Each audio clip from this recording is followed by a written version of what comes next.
ಹರಿ ಸರ್ವೋತ್ತಮ ವಾಯು ಜೀವೋತ್ತಮ ಅಂತ.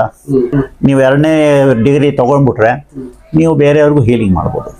ಯಾಕೆಂದ್ರೆ ನಾನ್ ವೆಜಿಟೇರಿಯನ್ ತಿನ್ನೋದ್ರಿಂದ ನಮ್ಮಲ್ಲಿ ಕೆಲವೊಂದು ನೆಗೆಟಿವ್ ಎನರ್ಜಿ ಇಂಪ್ಯಾಕ್ಟ್ ಆಗುತ್ತೆ. ನಮಗೆ ಅದು ನಮ್ಗೆ ಎನರ್ಜಿ ಸ್ವೀಕಾರ ಮಾಡೋದಕ್ಕೆ ಅಷ್ಟು ಬೇಗ ಬಾಡಿ ರೆಸಿಸ್ಟ್ ಮಾಡುತ್ತೆ. ಸೊ ಇದು ಹೀಗೆ ಮುಂದುವರಿಯುತ್ತೆ. ರೇಖಿ ಅನ್ನೋದು ಒಬ್ಬರು ಮೂಲಕ ಮಾಡುವಂಥ ಒಂದು ಶಕ್ತಿ. ಅಂದರೆ ಎನರ್ಜಿನ ನಾವು ಟ್ರಾನ್ಸ್ಫರ್ ಮಾಡೋದಕ್ಕೆ ನಾವು ದೀಕ್ಷೆ ಅಂತ ಹೇಳ್ತೀವಿ, ಅದಕ್ಕೆ ಅಟ್ಯೂನ್ಮೆಂಟ್ ಅಂತ ಹೇಳ್ತೀವಿ. ಈ ಅಟ್ಯೂನ್ಮೆಂಟ್ ಮಾಡ್ಕೊಂಡ್ಮೇಲೆ ಅವ್ರಿಗೆ ಆ ಕನೆಕ್ಷನ್ ಸಿಗುತ್ತೆ. ಆ ರೇಖಿ ಎನರ್ಜಿ ಇರ್ಬೋದು, ವಿಶ್ವ ಜೀವಶಕ್ತಿ ಇರ್ಬೋದು, ಅಥವಾ whatever you call the divine life force energy of the universe, ಅದು ನಮಗೆ ಕನೆಕ್ಷನ್ ಆಗತ್ತೆ. ಸೊ ಹೀಗೆ ರೇಖಿ ಮುಂದುವರಿಯುತ್ತೆ.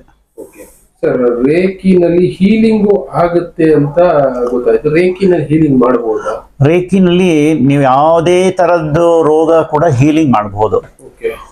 ಹೀಲಿಂಗ್ ಹೇಗೆ ಮಾಡಬೇಕು ಅಂತಂದ್ರೆ, ನಾವು ಫಸ್ಟು ಅವ್ರದ್ದು ಯಾರೇ ಒಬ್ಬ ಪೇಷಂಟ್ ಇರ್ಬೋದು, ಅಥವಾ ಒಂದು ವಸ್ತು ಇರ್ಬೋದು, ಅಥವಾ ಒಂದು ಎನ್ವಿರಾನ್ಮೆಂಟ್ ಇರ್ಬೋದು, ಈ ಎಲ್ಲದಕ್ಕೂ ಹೀಲ್ ಮಾಡ್ಬೋದು. ಹೀಲಿಂಗ್ ಹೇಗೆ ಮಾಡೋದು ಅಂತಂದರೆ, ನಾವು ಅದರೊಳಗಡೆ ಕೆಲವೊಂದು ಸಿಂಬಲ್ಸ್ ಇರುತ್ತೆ, ಆ ಸಿಂಬಲ್ಸ್ನೆಲ್ಲ ಯೂಸ್ ಮಾಡಿ ಅದನ್ನು ಡಿಸ್ಟೆನ್ಸ್ ಹೀಲಿಂಗು ಮಾಡ್ಬೋದು, ಡೈರೆಕ್ಟ್ ಹೀಲಿಂಗು ಕೂಡ ಮಾಡ್ಬೋದು, ಪಾಸ್ಟ್ ಲೈಫ್ ಹೀಲಿಂಗ್ ಮಾಡ್ಬೋದು, ಪ್ರೆಸೆಂಟ್ ಹೀಲಿಂಗ್ ಮಾಡ್ಬೋದು, ಫ್ಯೂಚರ್ ಕೂಡ ನಾವು ಹಿಂಗೆ ಆಗಬೇಕು ಅಂತ ಕೂಡ ಹೀಲಿಂಗ್ ಮಾಡ್ಕೋಬೋದು ಮೊದಲೇ.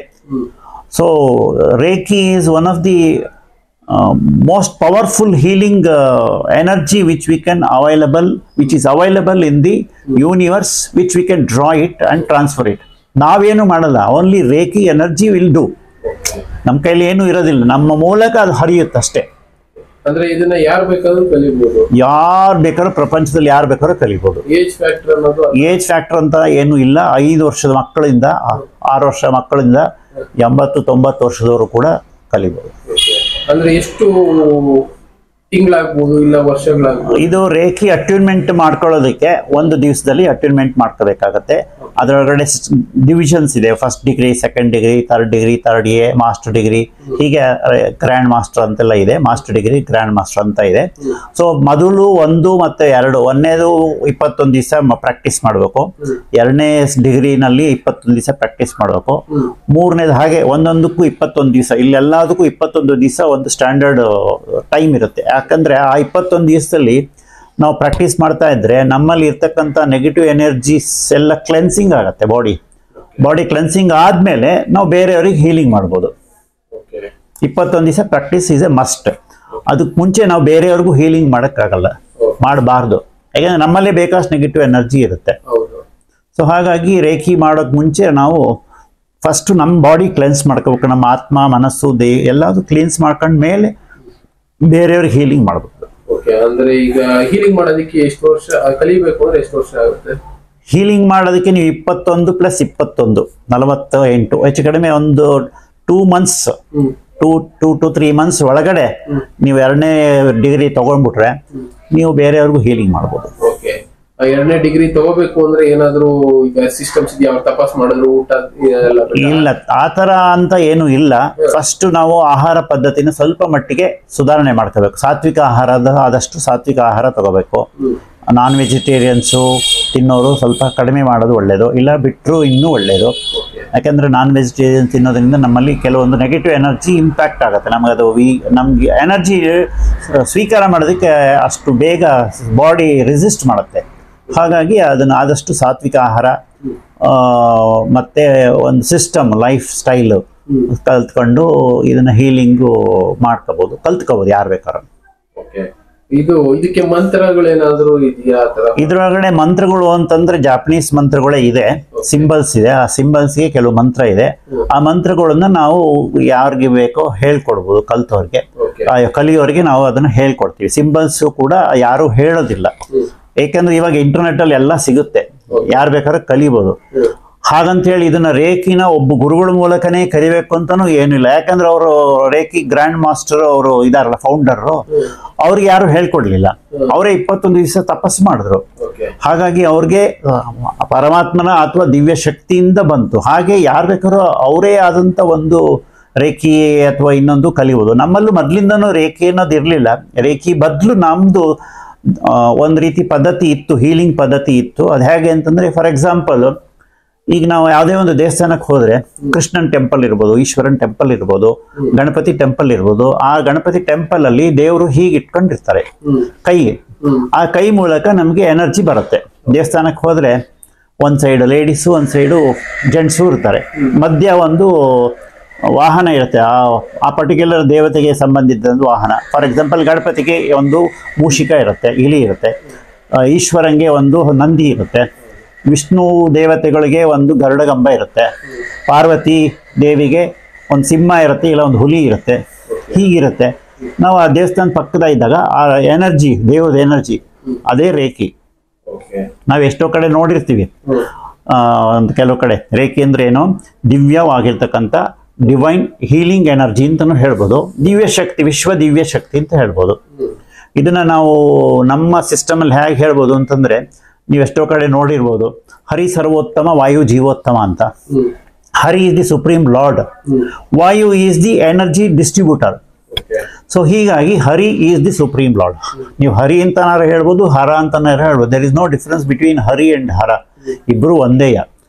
ಹರಿ ಹರನ್ನ ಪೂಜೆ ಧ್ಯಾನ ಮಾಡ್ತಾನೆ, ಹರಿನ್ ಧ್ಯಾನ ಮಾಡ್ತಾನೆ.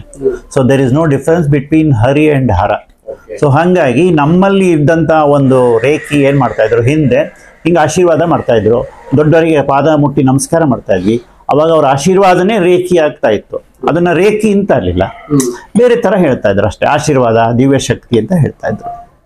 ಓಕೆ, ಈಗ ಒಬ್ರು ಕಾಂಟ್ಯಾಕ್ಟ್ ಮಾಡಿದಾಗ ಕೆಲವೊಂದು ನೆಗೆಟಿವ್ ಆಗ್ಬೋದು, ಪಾಸಿಟಿವ್ ಆಗ್ಬೋದು, ಟ್ರಾನ್ಸ್ಫರ್ ಆಗುತ್ತೆ.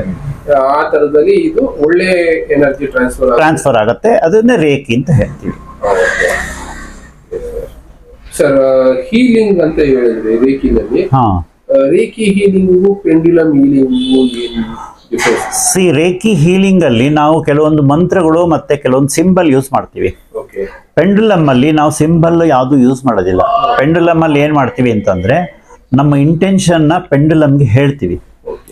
ಆಮೇಲೆ ಆ ಕೆಲವೊಂದು ದೇವತೆಗಳನ್ನ ಅಥವಾ ಕೆಲವು ಏಂಜಲ್ಸ್ನ, ಕೆಲವು ಗಾಡ್ನ ಹೀಲಿಂಗ್ ಮಾಡುವಾಗ ನಾವು ಅವ್ರನ್ನ ರಿಕ್ವೆಸ್ಟ್ ಮಾಡ್ಕೋತೀವಿ, ಬಂದು ನಮ್ಗೆ ಇದು ಸಹಾಯ ಮಾಡಿ, ನೀವೇ ಸಾಕ್ಷಾತ್ ನಡೆಸ್ಕೊಡ್ಬೇಕು ಅಂತ ಕೇಳಿದಾಗ ನಮ್ಮ ಇಂಟೆನ್ಷನ್ನು ಅಥವಾ ನಮ್ಮ ವರ್ಡ್ಸೇ ಪೆಂಡುಲಮ್ ಅಲ್ಲಿ ಹೀಲಿಂಗ್ ಆಗಿ ಕೆಲಸ ಮಾಡುತ್ತೆ.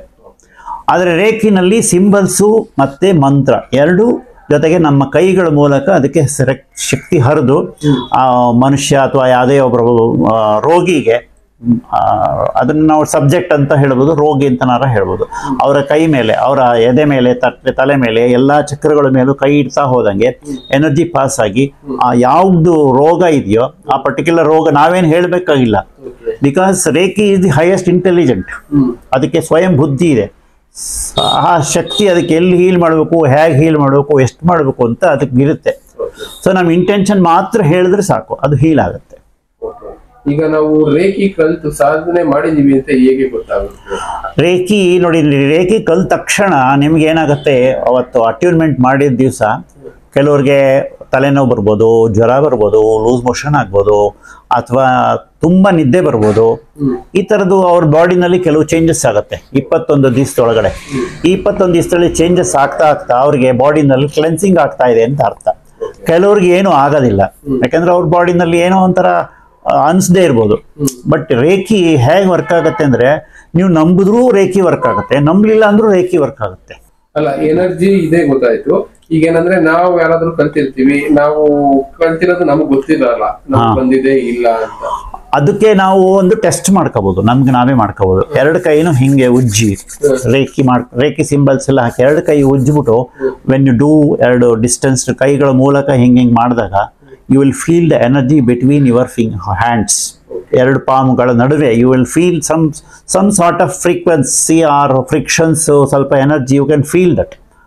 ನಾವು ಸೆನ್ಸಿಟಿವ್ ಆಗಿದ್ರೆ ಅದು ಗೊತ್ತಾಗುತ್ತೆ. ಈಗ ನಮ್ಗೆ ಎಲ್ಲೋ ಕೈ ನೋವ್ತಾ ಇದೆ ಅಂತಂದ್ರೆ ಅಲ್ಲಿ ಕೈ ಹಿಂಗೆ ಇಟ್ಕೊಂಡ್ರೆ ನಮ್ಗೆ ಕೈ ನೋವು ಕಡಿಮೆ ಆಗುತ್ತೆ. ಕೈಗಳ ಮೂಲಕ ಇದೇ ಮೇನ್, ಎರಡು ಕೈ ಪಾಮ್ ಮೂಲಕನೇ ರೇಖಿ ಎನರ್ಜಿ ಪಾಸ್ ಆಗುತ್ತೆ. ಎರಡು ಹಸ್ತಗಳ ಮೂಲಕ ಮಾಡೋದೇ ರೇಖಿ ಚಿಕಿತ್ಸೆ. ಇದು ಮಾಸ್ಟರ್ಸ್ ಮತ್ತೆ ಗ್ರ್ಯಾಂಡ್ ಮಾಸ್ಟರ್ಸ್ ಅಂತಲ್ಲ, ಅದೆಲ್ಲ ಮಾಡೋದಕ್ಕೆ ಎಷ್ಟು ವರ್ಷ ಬೇಕಾಗುತ್ತೆ? ಮಾಸ್ಟರು, ಗ್ರ್ಯಾಂಡ್ ಮಾಸ್ಟರ್ ಎಲ್ಲ ಮಾಡೋಕ್ಕೆ ಅಟ್ಲೀಸ್ಟ್ 1.5 ವರ್ಷ ಬೇಕಾಗತ್ತೆ. ಯಾಕಂದ್ರೆ ಅವ್ರು ಸ್ವಲ್ಪ ಪ್ರಾಕ್ಟೀಸ್ ಮಾಡಿ ಕಲ್ತ್ಕೊಂಡು ಅವರು 4 ಜನಕ್ಕೆ ಹೀಲಿಂಗ್ ಮಾಡಿ ಆದ್ಮೇಲೆ ಅವರು ಅರ್ಹತೆ ಪಡ್ಕೊಂಡು ಅವ್ರು ಮುಂದಿನ ಒಂದು ಇದಕ್ಕೆ ಡಿಗ್ರಿಗೆ ಹೋಗ್ಬೋದು. Okay okay. ರೇಖಿನಲ್ಲಿ ಏನೇನು ಕ್ಯೂರ್ ಮಾಡಬಹುದು ಸರ್? ರೇಖಿನಲ್ಲಿ any type of allergy, asthma ಇರ್ಬೋದು, ಆಮೇಲೆ ಕುತ್ತಿಗೆ ಸ್ಪಾಂಡಿಲೈಟಿಸ್ ಅಂತೀವಲ್ಲ ಅದನ್ನು ಹೀಲ್ ಮಾಡ್ಬೋದು, ಬ್ಯಾಕ್ ಪೇನ್ ಮಾಡ್ಬೋದು, ಮಂಡಿ ನೋವು ಹೀಲ್ ಮಾಡ್ಬೋದು, ಡಯಾಬಿಟಿಸ್ ಹೀಲ್ ಮಾಡ್ಬೋದು, ಕ್ಯಾನ್ಸರ್ ಹೀಲ್ ಮಾಡ್ಬೋದು. ನೀವು ಯಾವ್ದು ಹೇಳ್ತೀರಾ ಅದನ್ನು ಹೀಲ್ ಮಾಡ್ಬೋದು. ಮತ್ತು ಅದಕ್ಕೆ ಸ್ವಲ್ಪ ಟೈಮ್ ತಗೊಳುತ್ತೆ. ಅಪ್ರಾಕ್ಸಿಮೇಟ್ಲಿ ಒಂದು 3 ತಿಂಗಳು. ಕೆಲವು ಸಣ್ಣ ಸಣ್ಣ ಕಾಯಿಲೆಗಳಿಗೆ ಬೇಗ ಹೀಲ್ ಆಗುತ್ತೆ. ಲಾಂಗ್ ಪೀರಿಯಡ್ ತಗೊಂಡಿರೋಂಥದ್ದು ಅದಕ್ಕೆ ಒಂದು 3 ತಿಂಗಳು 6 ತಿಂಗಳು ಟೈಮ್ ಆಗುತ್ತೆ. ಅದಕ್ಕೆ ಅವರು ಕೆಲವೊಂದು ಪ್ರಿನ್ಸಿಪಲ್ನ ಫಾಲೋ ಮಾಡಬೇಕು. 5 ಪ್ರಿನ್ಸಿಪಲ್ಸ್ ಆಫ್ ರೇಖಿ ಇದೆ, ಅದನ್ನು ಫಾಲೋ ಮಾಡಬೇಕು. ಆ 5 ಪ್ರಿನ್ಸಿಪಲ್ ಆಫ್ ರೇಖಿ ಏನು ಅಂತಂದ್ರೆ 5 ನಿಯಮಗಳಿದ್ದಾವೆ. ಪ್ರತಿ ದಿವಸ ನಾವು ಪಾಲಿಸ್ಕೊಂಡು ಹೋಗ್ಬೇಕು. Every day. ಇವತ್ತು ನಾನು ಸಿಟ್ಟು ಮಾಡ್ಕೊಳ್ಳೋದಿಲ್ಲ, ಕೋಪ ಮಾಡ್ಕೊಳ್ಳೋದಿಲ್ಲ ಅಂತ. ಇವತ್ತಿನ ಮಟ್ಟಿಗೆ ನಾನು ಕೋಪಿಸ್ಕೊಳ್ಳೋದಿಲ್ಲ ಅಂತ ಒಂದು. ಇವತ್ತಿನ ಮಟ್ಟಿಗೆ ನಾನು ಯಾವುದಕ್ಕೂ ಚಿಂತೆ ಮಾಡೋದಿಲ್ಲ ಅಂತ. ಇವತ್ತಿನ ಮಟ್ಟಿಗೆ ಎಲ್ಲರಿಗೂ, ಪರಮಾತ್ಮನಿಗೂ, ನಮ್ಮ ತಂದೆ ತಾಯಿಗಳಿಗೆ, ಇಡೀ ಪ್ರಪಂಚಕ್ಕೆ ನಾನು ಕೃತಜ್ಞತರಾಗಿರ್ತೀನಿ ಅಂತ. ಇವತ್ತಿನ ಮಟ್ಟಿಗೆ ನಾನು ಪ್ರಾಮಾಣಿಕವಾಗಿ ಕೆಲಸ ಮಾಡ್ತೀನಿ ಅಂತ. ಇವತ್ತಿನ ಮಟ್ಟಿಗೆ ನಾನು ಎಲ್ಲರಿಗೂ ಕರುಣೆಯಿಂದ ಇರ್ತೀನಿ ಅಂತ. ಈ 5 ಪ್ರಿನ್ಸಿಪಲ್ಲು ನಮ್ಮ ಭಗವದ್ಗೀತೆಯಲ್ಲೂ ಇದೆ. ಸೊ ಅದನ್ನು ಫಾಲೋ ಮಾಡಿ ಎವ್ರಿ ಡೇ ದಿವಸ ಇದನ್ನು ನಾವು ಓದ್ಕೊಂಡು ಮನನ ಮಾಡಿಕೊಂಡು ಅದನ್ನು ಫಾಲೋ ಮಾಡಬೇಕು ಡೈಲಿ. ಅದು ಮಾಡಿದಾಗ ಏನಾಗುತ್ತೆ, ನಾವು ದಿವಸ ಮಾಡ್ತಾ ಏನಾಗುತ್ತೆ, ದಾಟ್ ಇಸ್ ಒಂದು ನಮ್ಮ ಲೈಫ್ ಪಾರ್ಟ್ ಆಗ್ಬಿಡ್ತದೆ, ನಮ್ಮ ಜೀವನದ ಒಂದು ಅಂಗ ಆಗ್ಬಿಟ್ಟಿರುತ್ತೆ. ಆವಾಗ you are attracting positive energy.